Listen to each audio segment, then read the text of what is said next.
What's going on, guys? My name's Derek, and I like cars. STI.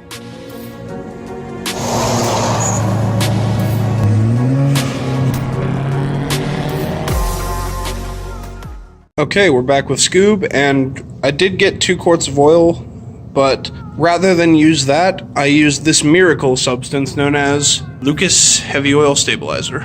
Put some Lucas in it. A few moments later. Alright, now the Lucas has had some time to set, so I'm going to go ahead and start Scoob up and get out on the road and give you an update.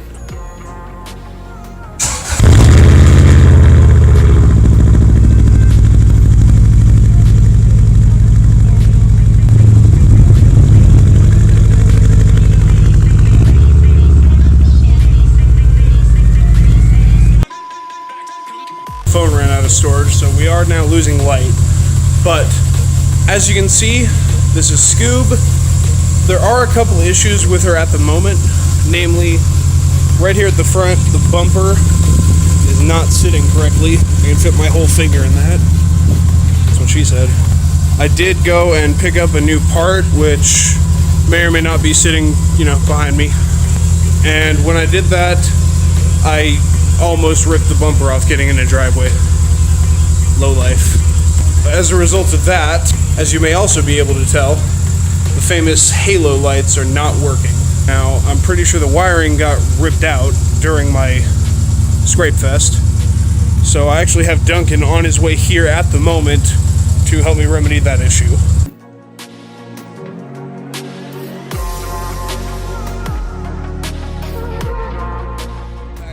As you can see, I do have this damage on the quarter panel. That's from about 2 years ago when I accidentally backed into a co-worker's Golf when I worked for Jimmy John's. It was not a fun time. Now, this is going to actually be content for another episode I have planned, which is going to be me learning how to do Bondo. Oh Lord. Coming back up to the front, under the hood, there is one major issue at the moment, which is a leaky driver's side head gasket. Subaru bingo? Yes, I do have it. It's a minor leak at the moment, so I'm honestly not worried about it. There's no smoke coming out the back. The coolant isn't mixing with the oil. It's literally 2 drops of coolant on the bottom side of the engine, right under the head gasket. So, not a big deal right now, because I'm broke, so I'm not going to deal with it yet. That will be a future video on the channel. Alright, so, as stated before, this is my 2001 Subaru Outback 2.5 5-speed manual. Slightly rear spec for this car. Most of them came automatic. A lot of people didn't even know they came in manual, including me. I picked this car up in Las Vegas in June of 2014 with 106,000 miles on it. It is now March of 2018, and I have 231,000. She's gotten around a bit. From the factory, this car came with a 2.5 liter EJ252, which made about 156 horsepower at the crank, and about the same for torque. All at redline, obviously.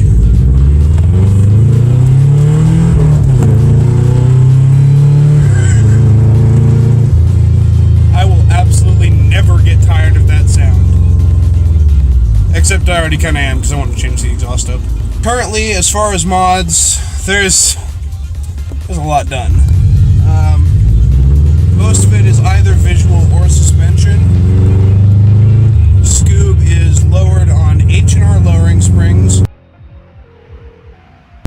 with Legacy spec KYB GR2 struts, a Whiteline 20mm rear sway bar, STI Genome strut brace up front, Whiteline rear diff and outrigger bushings, Cartboy short throw shifter with Cartboy side bushings, new trans mount in it, which you saw in another video, all 17 of you that watched that, thank you. Back in Vegas, she got brand new valve covers put in, a brand new OEM Exetti full face clutch. There used to be a competition clutch stage 1 gravity 6-puck in it, which was fine for just beating on it, but it was awful for driving just because that engagement was trash. As far as exhaust, I have some eBay spec unequal length liter. They're actually for a 2.2 liter, but they fit pretty much every dual-port head Subaru you can get.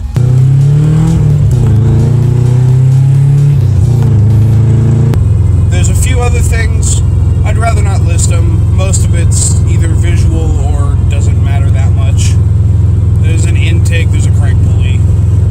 Not too much. A lot of issues with this car still need to be addressed because it did suffer some neglect at the hands of myself and also a certain shop owner in Las Vegas who shan't be named. Currently, list of things that are wrong. It needs a brand new steering rack with new brack bushings because it's all completely ruined. The bushings are totally shot and the headers have actually melted through the heat protectant on the steering lines and it's leaking everywhere. So that's fun. Now, partially my fault, but the suspension is basically shot, which is why the car is so ridiculously bouncy. It's awful to drive on anything but the smoothest road. It feels like I'm driving over a teenager's face. It does need new struts at the very least, but I'd like to get some coilovers put on it. There's not very many companies that actually make coilovers for this gen of Legacy. Everyone and their mother has coilovers for either the gen before this or the gen after, but no one cares about this one, except for me. Currently, I'm leaning towards getting the Cusco Street Zero A Reds, which I think are like $1,200, which is an absolute steal when you think that you're getting coilovers made by Cusco, or however you pronounce it. Hopefully someone will correct me in the comments if I'm wrong, because it doesn't really sound right. Sounds like the guy from The Emperor's New Groove. The H&Rs have served me well. They were the first major mod I ever did to this car. I did a muffler delete and the sway bar and some wheels before I did those. The struts were pretty much the thing that set me into motion on ruining the whole car, basically. As my mom would probably say. Another issue that's kind of an annoyance and possible safety issue, I don't really know yet because it hasn't broken. I did have to get the rear subframe and a lot of related components replaced, and they have yet to be torqued down again. They were torqued when they were initially installed, but they haven't been retorqued, and I've driven the car about 5,000 miles since then, so that causes quite an annoying rattle when you go over potholes. You've probably heard it at some point in this video, if you can hear anything at all after this drone, because God, it's awful. It's a great noise, but it's a terrible drone. So basically, in the next coming months, I really just want to get Scoop back to the point where she's actually working correctly, and then I can start doing actual modifications. More than likely, for cost reasons, for now I will probably just get some new Legacy struts, just so it rides less awful. I will be saving up for coilovers. I have a set I'm trying to sell right now. They are 4.08 to 14 WRX, which in theory can be made to fit this car. They have the same rear suspension design, but they have a different top hat bolt pattern in the front, so they don't exactly fit. It's going to take me another $600 worth of rebuild for them to actually fit this car.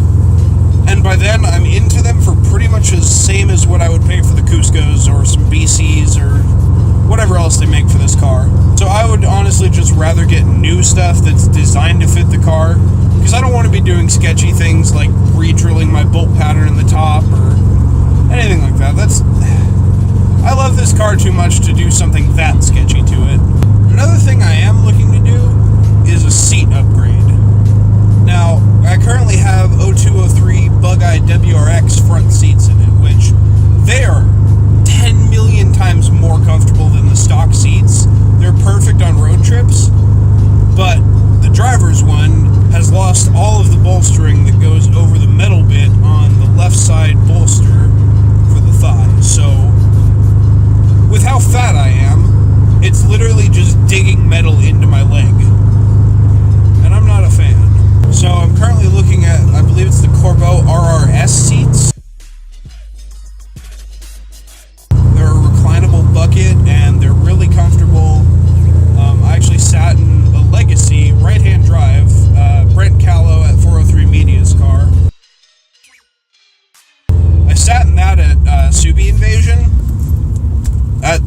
was the deciding factor. Those seats are great in his car.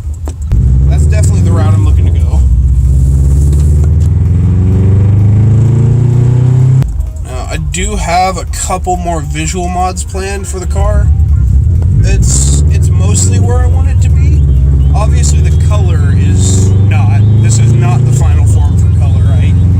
I've hated this color since I bought the car.